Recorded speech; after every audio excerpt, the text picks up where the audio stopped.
Welcome to Under the Fig Tree podcast.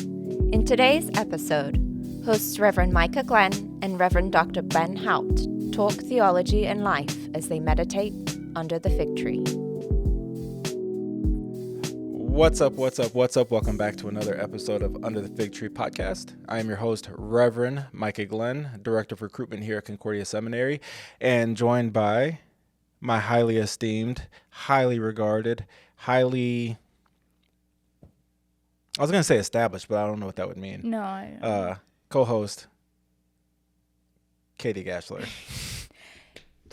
Soon. Well, no, not soon at all. But it's going to take a while, but soon-ish, eventually.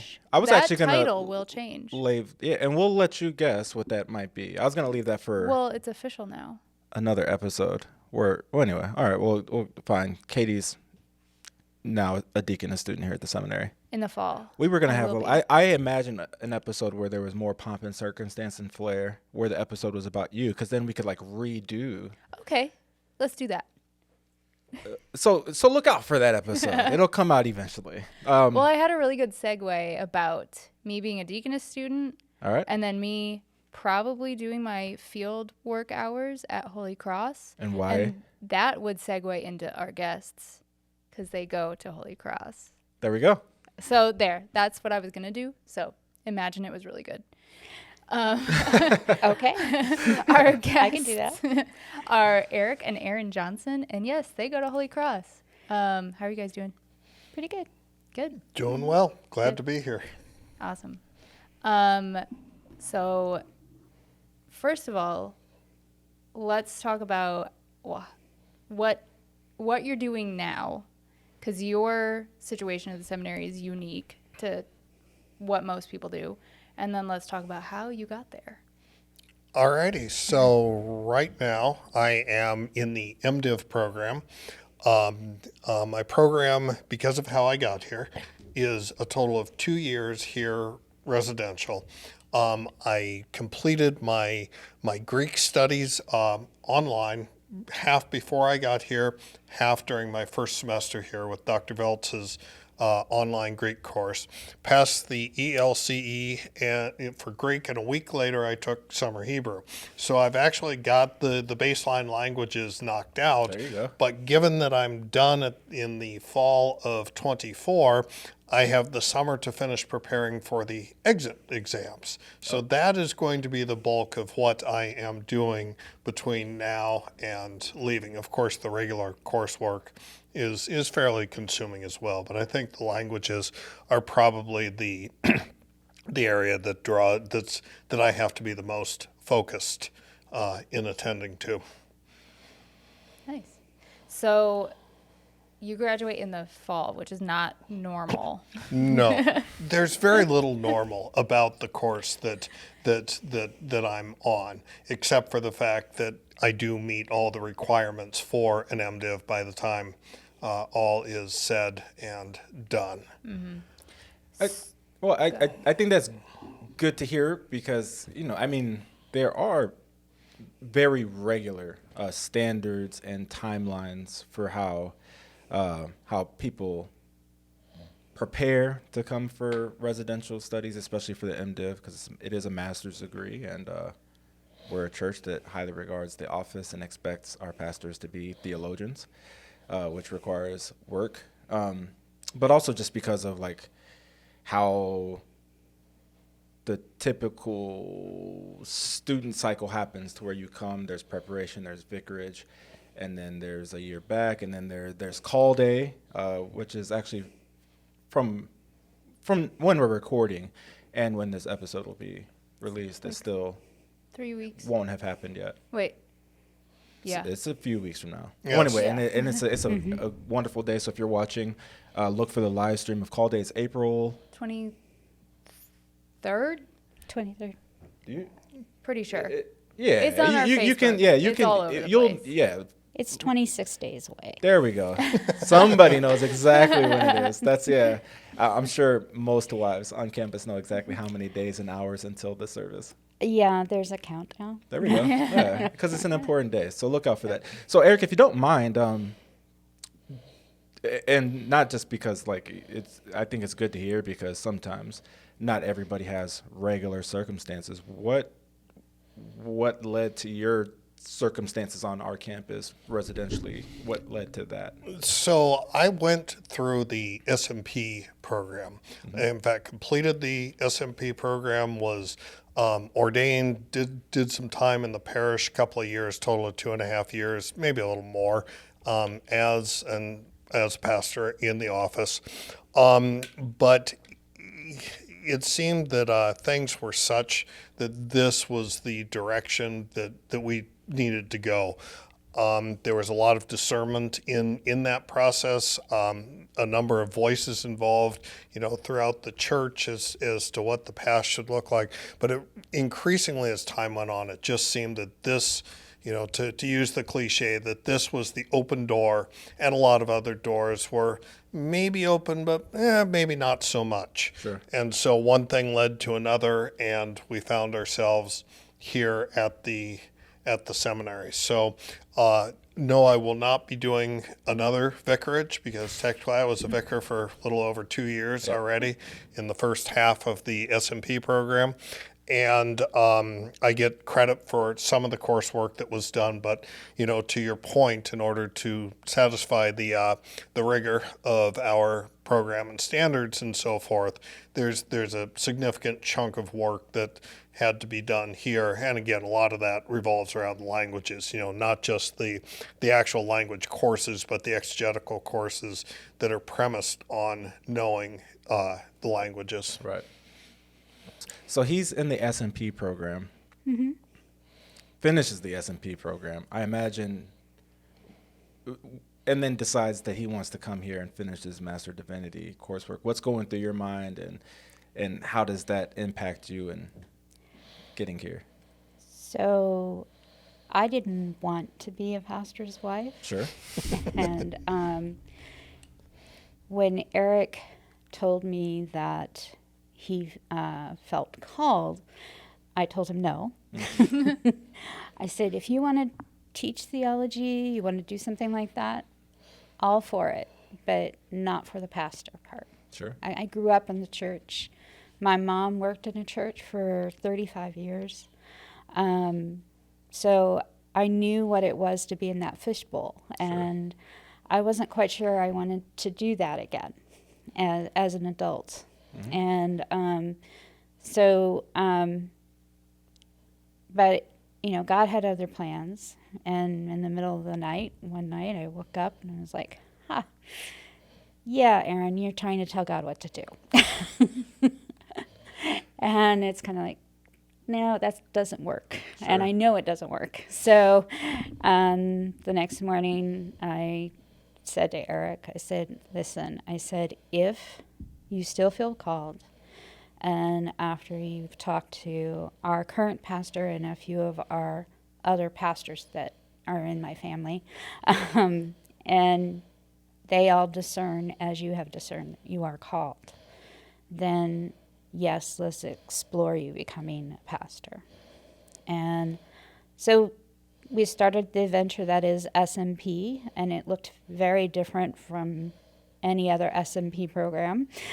Sure. It was different from the very beginning, and it seemed like every time we turned around there was another change, and that was okay, because it seemed like for every change it was the way it was supposed to be, and that God was working through those things. I didn't see it at the time, but only looking back can I see that. So when it came time for us to make yet another decision about what change we were going to make, I had learned that we should pray and trust God to provide the answer. And that is really, really hard to do for me, because I am a person who is a bit of a control freak. So I kind of like to have my patterns and my set, routines, and so it was hard. Yeah. But ultimately, when it came down to it, it seemed like every door, as Erik was saying, was closed, and the only one that was wide open was the seminary. Sure. And so it was, okay, this is something that has to happen. And so we'll pack up and we'll move. You know, I'm not going to say that endings aren't hard. They are. And beginnings are hard too. And every time we had a change from one congregation to another congregation, you know, one Sunday I would be saying goodbye, and the next Sunday I would be saying hello. And so it was really hard to live in that tension. But I know a lot of people, especially other women, will say, well, you learn to just kind of protect yourself and not make as many deep connections. But I'm a person made for connections. So I won't do that. I value the connections and I maintain those connections even when I'm not physically present in that space. So for me it was, okay, I maintain our friendships outside of the church, and I give thanks to God for blessing us with that experience, and I move on to the next one. But it's hard. Sure. Sometimes it's hard. You saying all that, I can see that at Holy Cross and the way that you are serving our congregation, which Holy Cross is so blessed to have both of you. But you help a lot of people there, and it's going to be really awesome for you to have your church and hopefully not have to leave for a while and be able to really serve that. It'll be really nice to see. Holy Cross will fall apart without you. But. Oh, no, it won't. There are so many good and wonderful people in that church who make connections every day with the stranger who walks in the door, and that's what I love about that church. Yeah, is me the too. connections they make within the community. And they do have some pretty good pastors there. They're Just all right. saying. Yeah. Yeah. I was gonna say they're all right. Yeah. No, Paul is incredible, and I've known Pastor Bob for years. We've served on a board together, Holy Cross is just a remarkable congregation for a lot of reasons. Historic things that are happening there are remarkable. Your answer to that question loaded a ton of follow-up questions, but before we seek to follow up on some of those things, we got to get a little bit to the meat of the podcast. And so back to you, Erik, if you don't mind, would you share with us your story of what led to you pursuing church work as a career? And that story is really... It is really wrapped up in my overall walk of faith, as it were, because I did not grow up as a Christian. I didn't even really know that Easter had a lot to do with Jesus until I was probably 11 or 12. Sure. Until then, it was purely chocolate bunnies, right? So it wasn't until my late 30s that baptismal regeneration kicked in, that the Holy Spirit got a hold of me, because I was baptized as an infant. And once that happened, it was kind of off to the races. We wound up at a church in Seattle that put me to work probably sooner than 1 Timothy 3 suggests might be wise, but they didn't have anybody else that would really even go out the door a whole lot, let alone do the evangelism and outreach that they wound up putting me in charge of. So I found myself not so much trying to do these things, but pulled into these things. I once my previous vocation as a software guy, Craig and I actually share a bit in common. I did the whole Scrum Master thing as well, but once we moved to New York for that vocation, we found ourselves in a church plant there, right there in Midtown, and I wound up writing the Bible studies for that multi-parish church and running the small groups and doing some other service for the church. And one thing just kind of led to another. And so we did Alpha, we did, I don't know, just all sorts of things. So when I entered SMP, it really wasn't a big jump. It was more, I mean, there was a threshold there, right? Right. And as Erin noted, there was a couple of years where, I was struggling with it, she was struggling with it, and honestly, I really think that God put the brakes on that discernment for a while, because sometimes that's what's needed. I probably, in retrospect, I certainly wasn't ready to take that step. But when the time was right, it was a very natural step to take into SMP. Now, that's where things got a little bit odd. My pastor at the time took a call. The district very much had need of people serving and preaching and so forth. So they certainly put me to work. But I guess to answer your question, what led me into ministry? I think I was more pulled. It almost sounds cliche, but a lot of it had a sense of almost inevitability to it. These things just kept happening, and requests were made, or there were things that obviously needed to be done that I just kind of found myself doing. So it was more for me anyway, it was more a natural progression. Eventually, though, as I said, I was a software engineer, architect, and I was bivocational for about 3 years. And that became too much. And so at that point, it truly became a vocational choice, because I couldn't do all the vocations that I was trying to juggle. I couldn't be a good husband and a software guy and a pastor at a church coming out of COVID all at the same time, and forget about Sabbath time completely. That just wasn't happening for me, right? In fact, I actually had to get up in the pulpit at one point and say, okay, I'm going to be a complete hypocrite here. Just, you guys know what I do. Don't do that. I'm the sermon example of how not to do it, right? Sure. But that discernment point came, and again with conversations with others in the church and my wife, of course, we came to the discernment that I would continue as a pastor despite certain stumbling blocks that seemed to be in the way of it, just in terms of where I'd be serving, what that service would look like, and so forth like that. But again, God's good, and He provided, and that road eventually led us to here. So you got here last spring? Is that what it was? You started last spring? Yes, a year ago, we actually hit town on my birthday in December of 22, and I started courses January 23. Sure. Wow. So you're on a different path than like the fourth years now. Mm-hmm. And so then do you have any involvement in Call Day coming up, or will you wait?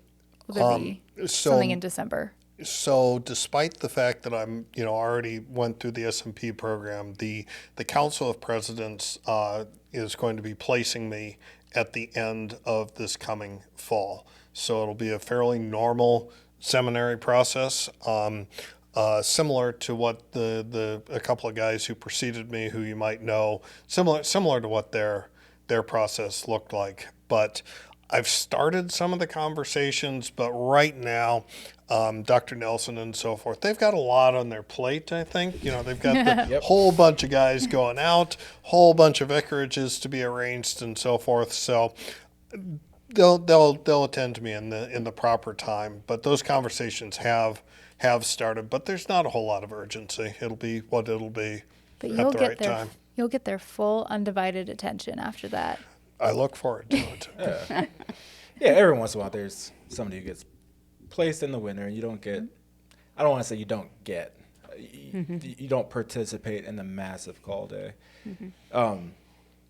But I remember, after my second year, instead of going out for vicarage, I decided to go study abroad.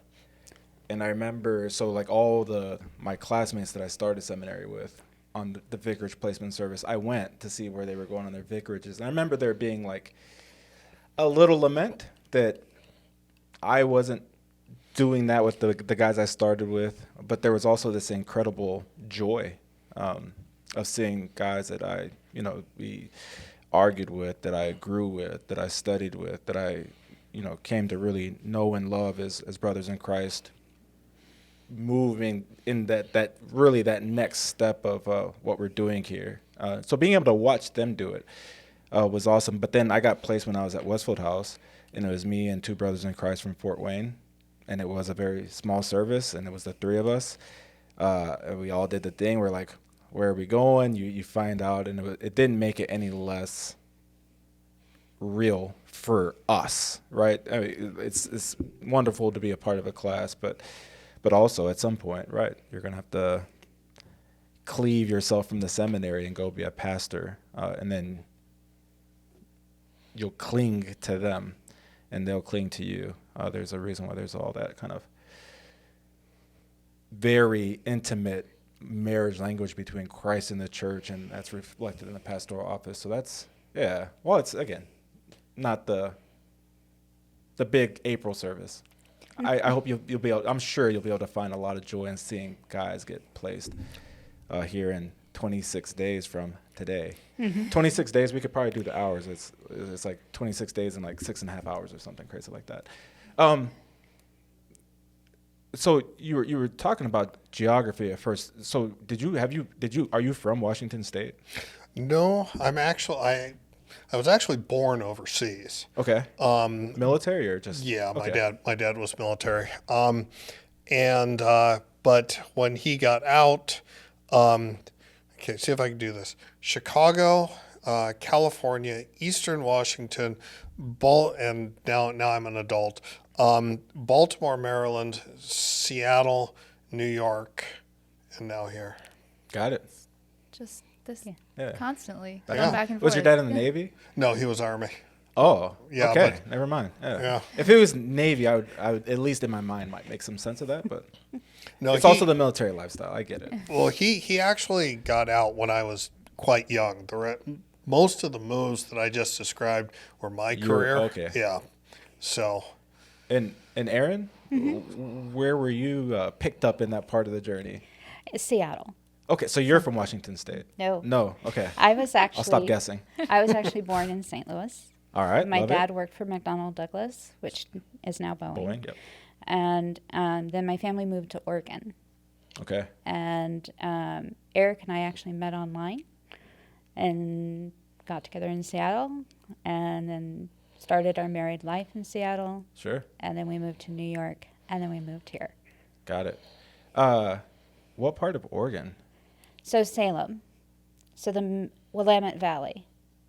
Salem is... It's like the middle part? Is that Yeah. the middle Salem, of the rectangle? it sits between the coastal mountains and the Cascades.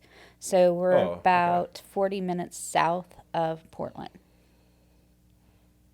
Okay. I don't know a ton about Oregon. I was going to say, you asked in a way that made it seem like you I did. don't. Yeah. I don't know anything. I usually ask. I think I have a habit of asking questions that way of like, because I am interested. And I'll get there. What I know about Oregon is the show Portlandia, which I've seen Yes. a couple of episodes, which is funny. And then there was this weird document. I like Netflix documentaries that are weird, and there was one about some cult. Oh, yeah. The Rajneeshis or The something like that. Rajneeshis, which were about 20 minutes from where my dad grew up, the Got it. farm and ranch that See? he grew up on. Which is it's so bizarre that. Anyway. Oh, believe me, I can go on and on about the Rajneeshis, because as a kid we used to travel by bus over to visit my grandparents, and the Rajneeshis would be on the bus with us and on the Greyhound, and they would be dressed in shades of red and purple. Yeah. And we would get out in Madras, Oregon, and they would get out with us, and there would be just a huge crowd of people, and then they would go off with this huge crowd of people, and the ranchers and their farmers around in the community did not know what to make of them. They were have to just a watch very that. strange group. It's like something Wild Wild West or something like that is the name of the have Netflix to look it up. documentary. But the whole point I brought that up, and that the reason why I'm interested in Seattle, my wife has familial ties to, not Seattle, across the Sound. Bellingham. No, not Bellingham.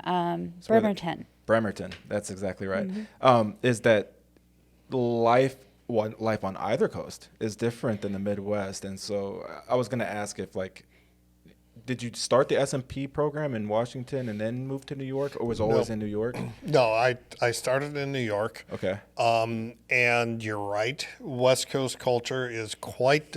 I think New York culture is probably unique in a lot of ways. Especially depending on where you are in New York. Yeah. Well, we were 5 years in Queens, 3.5 years in the Bronx. Okay. So, which is you're right. Big difference between those two boroughs. And then, in Washington, even Seattle and Washington, which we're in about 10 years, and prior to marrying Erin, I spent a total of about 15 years in Eastern Washington between Spokane and Pullman, Washington, which is where Wazoo is, Right. home of the Pac-2, and which is just radically different even there. So this is but still people are people, Of course. and it's I think maybe I love it here. So it's there's not the cultural shock that some people seem to expect of a guy coming out of the Bronx into the middle of the heartland of the country, right? But no, it's all good. Sure. Well, you answered my question. I was going to ask if there was any culture shock for you or anything strange coming from either one of the coasts to here, because I've only ever lived in the Midwest, and people kind of talk about it, and I'm like, I just can't picture what it would be. Like, I guess I would have to move to one of the coasts to really experience that.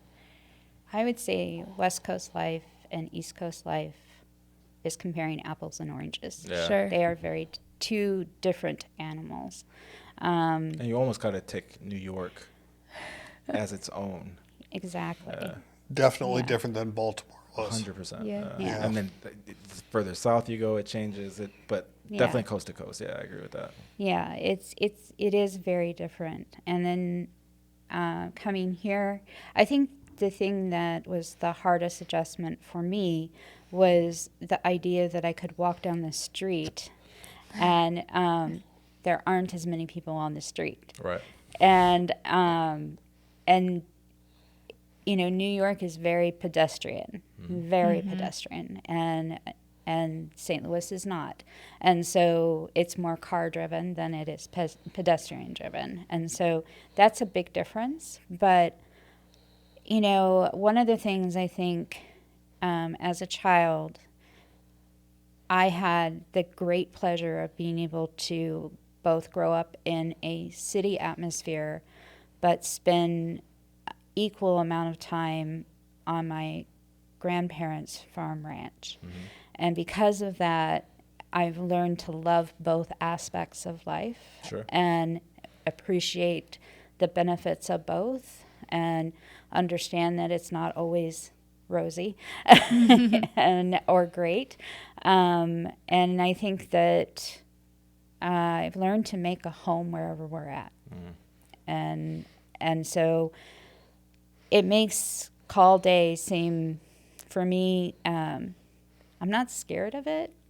I am looking forward to Erik's call day and looking forward to where we end up, because I'd like to be able to create our home and start the ministry that I know that Erik needs to be doing. So that I look forward to that. Yeah, you said, what did you say earlier? Well, you did say you didn't want to be a pastor's wife, which I feel like most women say at some point. But I've just gotten the impression that you are looking forward to that now. I do. It's funny. Not that you weren't before, but it will be different. It'll be different. And I think part of it is that I know that Erik is called for parish life. And so it's just me looking at life and reframing it in the context of, so what does that mean for me in terms of how can I be the helpmate that he needs, but also be able to do my own thing, and what will that look like wherever we end up. And so I like new and fresh starts, because it's a way to I don't want to say reinvent yourself, because I don't think that's what we do. I think it's a way to learn a little bit more about who we are. Sure. I think that life is a constant reoccurrence of learning. So we're always learning who we are, what our function is, what it is that we're called to do, and how do we go about doing that. And sometimes the mistakes that we made in the past are what enable us to make better decisions in a new place and in a new context. Yeah.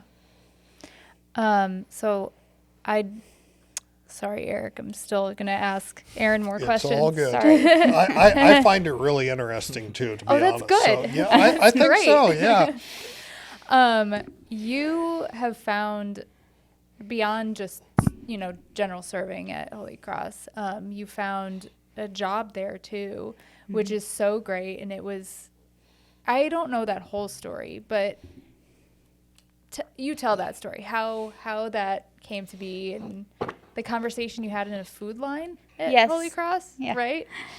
Pastor Bob and I were standing next to each other in a food line, and he was asking me about my experience with helping people. And I talked to him about a woman that I spent a lot of time with in New York City, who at various points in time was homeless and then in and out of shelter systems.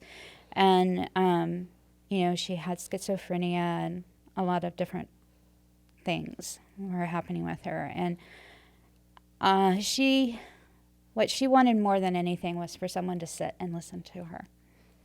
She just needed someone to listen. Yeah.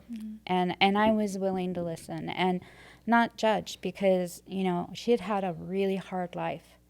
And to be honest, to be a walking wounded, I would say, to have survived that, it was admirable. And there was a lot about her that I found admirable. And so I was sharing that with Pastor Bob, and Pastor Bob said, do you have any experience working with people who have Alzheimer's? And I said, well, yes, because my grandparents did. And I spent a lot of time, I cared for my grandfather at the end of his life. And so I learned a lot in caring for him. And he said, would you mind going and seeing a parishioner of ours who is actually quite close to where you live, and seeing if there's anything you can do to help her?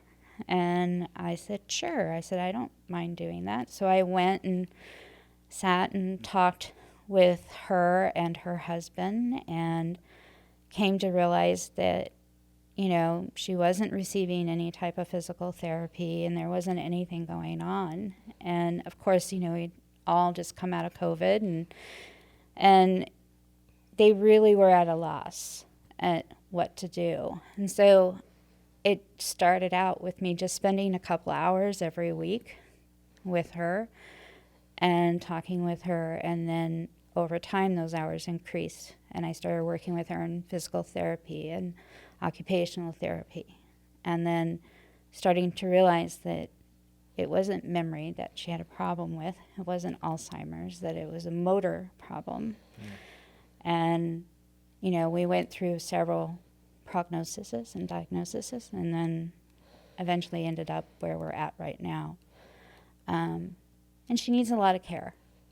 But her husband needs care too. One of the things I think that is so unique about Holy Cross, and I'd love to see this happen throughout our churches and the LCMS world, is really becoming a community Mm-hmm. and the village, because these two people are remarkable. They really, truly are remarkable people. But they have no children. And closest family is 8 hours away. And they're really not that close. The tie is not that deep. Sure. And so their family is the church. Mm. And it has always been the church. And it is fascinating to me, and also really, really satisfying to see a community of faith wrap itself around these two individuals and love them through these final years of their lives. Mm-hmm. And in return, we all get to witness a love that is so great between two people who it is so obvious that they are still in love with each other. But more importantly, the faith that these two have, especially the woman. Her faith is probably some of the strongest faith have ever witnessed. It shines from her, and her belief in God and what comes after this earthly life is so strong. I don't think anyone can be in a room and not be touched by that, and not see that and understand that this is the essence of faith. And to question that is not something we should be doing, because it's right there. And she knows. She just knows. And she doesn't have to talk, because she's losing that. She's losing the ability to speak. All she has to do is look at you. And someone asked her, "Are you afraid?" And she said, "Yes." And then they said, "But why are you so calm?" And she said, "Because I believe." And that's all it is. It's such a strong faith. And to be in the presence of that, no matter how difficult the day may have been, no matter how many challenges there may have been throughout the day, I always leave knowing that I have been blessed to be present in that and to see it. And it just strengthens my own faith. And to see that love between the two of them. It's just a wonderful experience. Every time you give an answer, I go back to you saying you never wanted to be a pastor's wife. I find that hard to believe at this point of the podcast. And I was going to go on and say, and we'll look forward to your online deaconess application. I was once we get thinking settled. it too. She'd make a I great feel like I don't deaconess. have to push it. I feel like it's just going to come naturally. Yeah, we'll see. But yeah, that's really incredible. I always love hearing those. My wife, Dorothy, she worked, she is a deaconess, and part of her internship, she went to a home where people with schizophrenia lived, and had Bible studies, and just the things that she would say and the passion that she had is very inspiring to me. I just know, not that I turn away from people with mental ailments and things of that nature. It's just not a thing that God has blessed me to do and care for.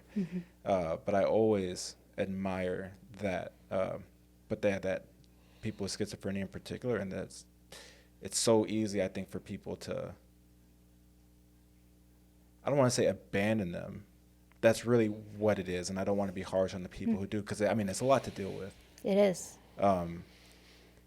And so many people in that home they were there, and so for Dorothy to show up and be there, and then you get to hear how they're interacting with faith and how they're being blessed.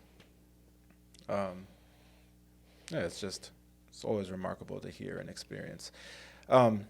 We're getting deep into time a little bit, but before Sorry. no, absolutely not. This is all great stuff. I mean, this is one of those things where it's, how do you pick and choose? But just for the sake of what we're trying to do, would you mind, please, both of you, and you guys can arm wrestle or paper, rock, scissors. I don't know how you determine who answers first, but can you just share what it's been like to be a part of the residential community for the last year? Alrighty. I have been tapped, so that means There you go. it's me. Permission granted. So it has been good. We were encouraged to be intentional about making connections with the seminary community. Because of the timing of our move here and so forth, we were not able to move into the woods, into the residential housing. So we live off campus, not too far off campus. And that too is intentional, so that we'd be close enough in to be able to go to the events like the Profensteins and so forth like that, right? And I personally was encouraged and have done this to bring my lunch and eat with the guys who are living here on campus and so forth.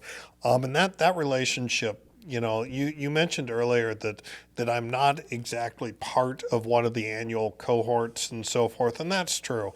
But, you know, it is such a great community, and it is so important and meaningful to establish and have those relationships that I believe will outlast, you know, their tenure here and my tenure here. And because I'm, well, this semester, for example, simultaneously taking fourth year and first year courses, Sure. Go figure, right? But I really get to meet a lot of folks, you know, who are from, you know, not just of one cohort, but of more than one, and just have these interactions, but also, you know, get to really know some of these guys, and already talking to some of them about how we're going to maintain the contacts when they either go out on vicarage or on their calls in 26 days and 5 hours at this point. But no, it's been really, really good. Sure. Yeah, it's really a blessing. Erin? Oh, you know, Kati Gaschler asked me about 4 months ago what I thought about Sim Life Association and the community. She said, especially since you live off campus, and because I'm one of the older Sim wives. And my answer to her was, it is what we make of it. So, you know, and I think it's true for anyone who comes here. You know, whether you live on campus or you live off campus, it's how you make time in your day to be a part of the community that is unique and supportive and is amazing, really. You know, there's a graduating couple, Emily Goth. She wrote on Facebook about how she's going to miss this community when her husband receives his call. Because she said, you know, nowhere have I lived where I can walk across the street and grab something that I forgot at the grocery store, or that my kids can constantly play as long as they want in a safe place. Or she said, be able to call someone up and say, hey, listen, do you want to hang out? And go out onto my back porch, and they come right over and hang out. She said, or if I'm struggling that day and I need someone to pray with me at that moment, I can call anyone up and they're right there to pray with me. And, you know, that's a beautiful thing to be a part of. And it is a crazy, great opportunity to develop lifelong relationships that can be a continual support as you go out into the world, because no one else is going to know your experience except for the people who are going through it. Right. And so having that touchstone keeps you grounded. And that's a wonderful thing to have. And, you know, it's wherever we end up, I will always look back on these last 2 years as a true growing experience, but also the relationships that I come out of the here with are going to keep me grounded and help to guide me as we move forward in our life. And I can't think of a better gift or a greater blessing. And, you know, if someone were to ask me, what do you think is the best thing about coming to the seminary? I would say the fact that you have a community of people who are going through everything that you're going through. That you are not in this alone. And you don't have to be alone. You know, all it takes is for you to reach out to the person next to you and say, listen, I'm struggling. Sure. It's also a blessing, yes, and sometimes we're able to see each other struggling and to have a community that isn't completely passive, that'll watch until, you know, they see your head about to dip below the water and say, hey, how can I help? Exactly. Or even not saying, hey, how can I help? Saying, I want to do this for you. We've been blessed many times over in that way, both as a student and even in the 4 years I've been working here. Well, thank you for that. Time is getting there, and you know, we have a little segment on the podcast called "Ripe for the Picking" or "Leave It on the Tree," where we will throw out a handful of extremely subjective topics, which makes this the most important part of the whole podcast. It will have impact on your call day. Exactly. December. Be careful how you answer some of these. And so, we'll just say it, and if you like it, it's ripe for the picking. If you don't like it, you leave it on the tree. If you want to justify yourself, feel free to, but you don't have to. I've gotten in the habit. This should have always been the first one I asked everybody in the entire world. But ripe for the picking, leave it on the tree. Pineapple on pizza. One day I'm going to ask it last. I'm going to make them think that I'm not going to ask that one. And then ask them different. But pineapple on pizza. Go for it. I grew up eating Hawaiian pizza. Okay, that's fine. All right. And also eating pizza with pepperoni pizza with pineapple on it. Would that make it better or worse It would for you? not make it any better. But that's fine. Spicy and sweet. It's really good. Okay.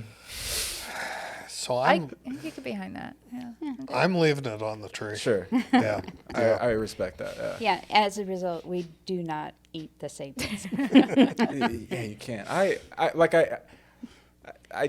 I do get it, but it's Everyone already knows your opinion There on we it. go. Exactly. I don't need to explain it, but Okay, but the spicy and sweet, that sounds really good. I would eat that. With spicy pepperoni and pineapple. yeah. All right. Yep. I'm glad that I have changed your palate by asking that question. Yep. Just out of abstinence. Okay, right for the picking or leave it on the tree. Mine's also food. And 'tis the season. Peeps. You can see the cringe. I totally leave it on the tree. Yeah, I think we're pretty much in complete, absolute, and utter agreement on that one. Peeps I'm are sorry.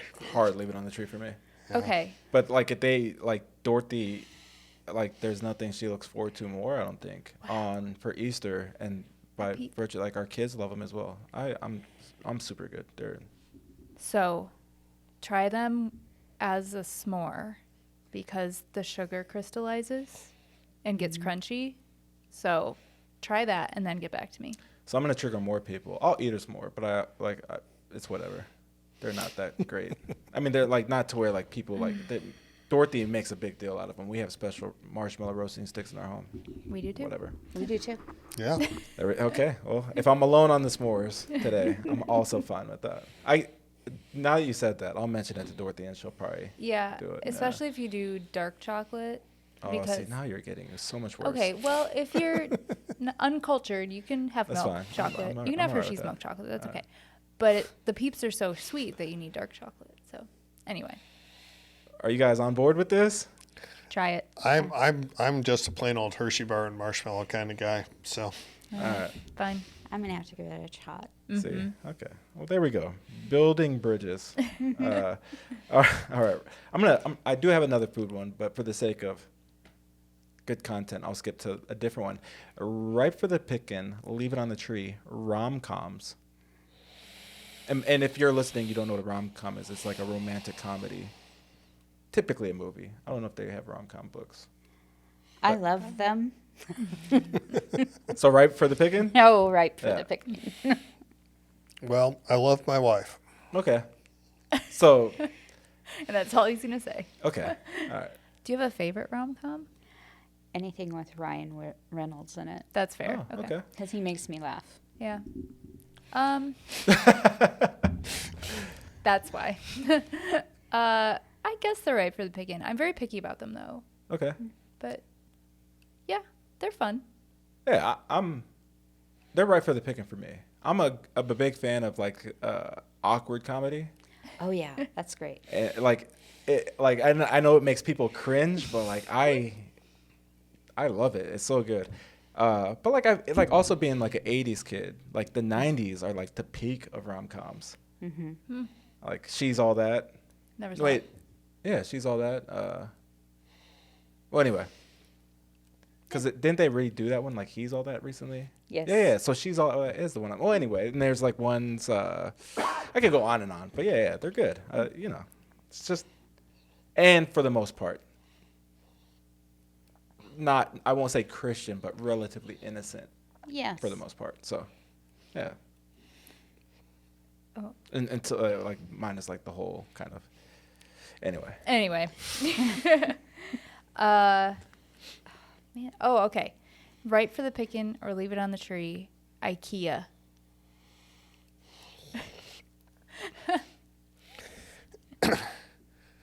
So there was certainly a time when that was right for the pick. Okay. But over the years, we've gotten at least a few pieces of furniture that are at least one step above IKEA. So I've got no qualms with IKEA. But given how many times we've moved, you're kind of faced with this: do we keep it? Do we pitch it? Do we give it away? And have to buy new stuff at the other end of yet another move? And so I guess I'm agnostic on that one, if you will. I mean, they make some good stuff. They have great meatballs. I'm not going to diss the meatballs, but I just don't really have a strong opinion on that one. Oh, it's so ripe for the picking to me. I love looking through videos of IKEA hacks. Like how to change it to make it more unique for you. Sure. Or different ways to use very basic things from IKEA. I'm going to have to look that up. I got into it because my younger sister's into it, so yeah. How about you? It's leave it on the tree for me, just because I gotta put it together. And then That's half the fun. when Dorothy gets tired of waiting for me to put it together, she puts it together. And I love my wife, but sometimes, I won't say all the time, I have to then go back and build it anyway. And then the only thing is, when she gets to that point, when she's annoyed, now like my timeline of when I really want to do it, which is never, gets expedited, and I end up having to build it. So it's just, I don't have any issues with it, but just exactly, we've acquired nicer pieces of furniture along the way. So I can appreciate what IKEA is. And if and not to say it's not cheap stuff. you're not selling yourself short. But yeah, if I can afford to have somebody not only bring the furniture into my house but also assemble it, that's what I'm gonna do. See, I like putting it together. Like that's most of the fun for me.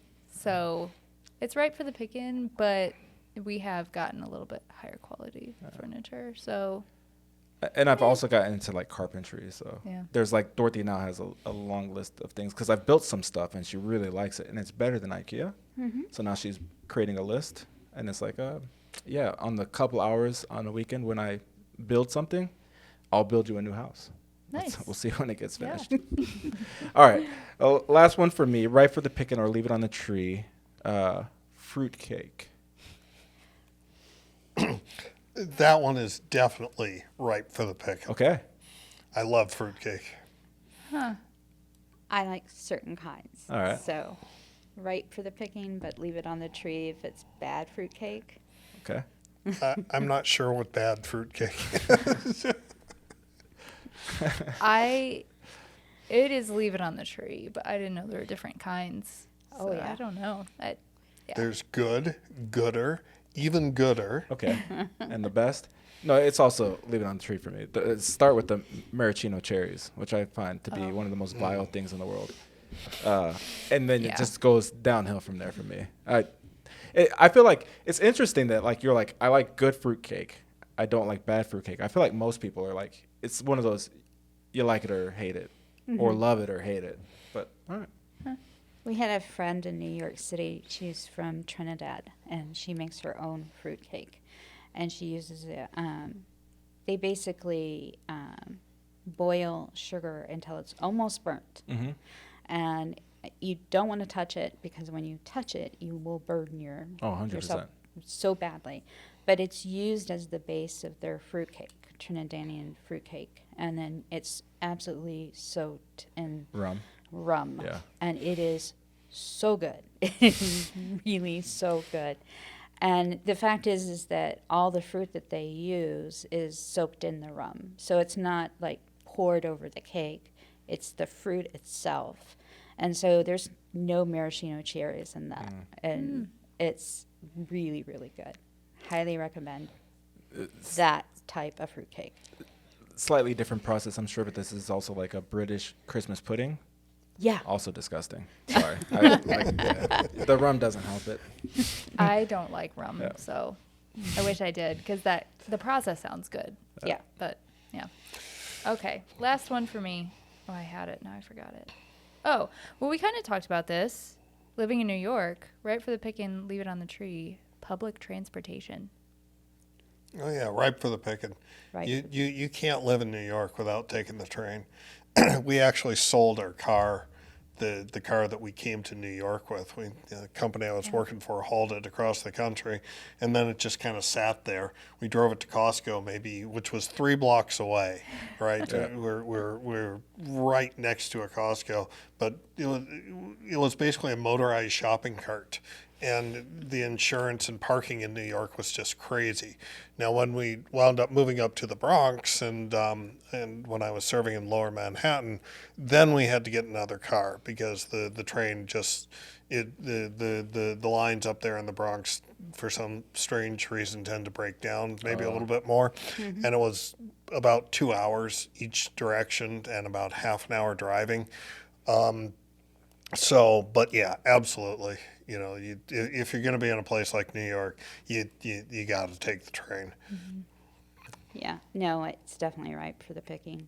One of the things I will say is that when Erik and I lived in New York and when we first moved there, we weren't even in New York 6 hours, and the cabbie was taking us into New York to take us to our hotel room. And I kid you not, there was like 3 cars all within 4 inches of the taxi we were in. And I saw that and I looked at Erik and said, I'm never driving in this city. Never. Just not going to happen. I said, you can do all the driving. I don't care. I'm just not driving in this city. The driving style on the East Coast is so aggressive. Oh, sure. And I am not used to that. Polite Midwestern West Coast, don't drive aggressively. But oh man, no, public transportation saved my life more times than I can count in New York City. So yeah. I love public transportation, so it's right for me. I wish we had a better public transportation here in St. Louis. It's kind of sad, but whatever. Yeah, me too. I love a subway ride. Mm-hmm. It's great. Trains are incredible. Yeah, you can sit and read and everything goes on. I even like,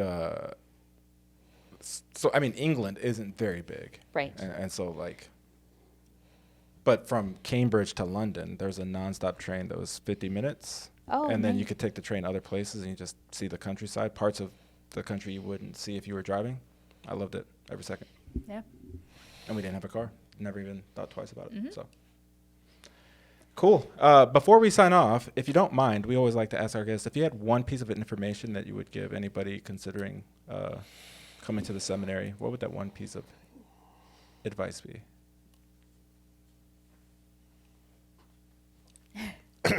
Alrighty, I'll go first. So there are two that I would give, and I apologize, That's but all they right. are linked. The first part is simply trust God, lean into your faith. You just absolutely have to. This is a journey that is simply not possible without faith, and there will be many points along the way at which we are given to lean more into our faith. And, not if one tries to go it on one's own, resist it, do it, not to sound too Lutheran, I suppose, but on one's own merits or whatever, instead of just trusting in God, it's the results will not be good. It is just so important to just believe and know that God is with us on this journey, and that even if the journey doesn't always look like we think it will, God's still in control. He's got this.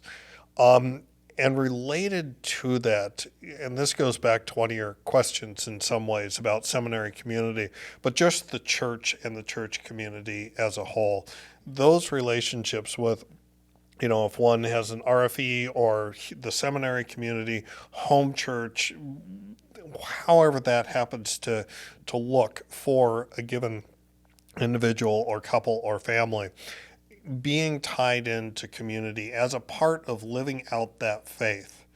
And that's why I said that they were linked, because they are. That too is so important.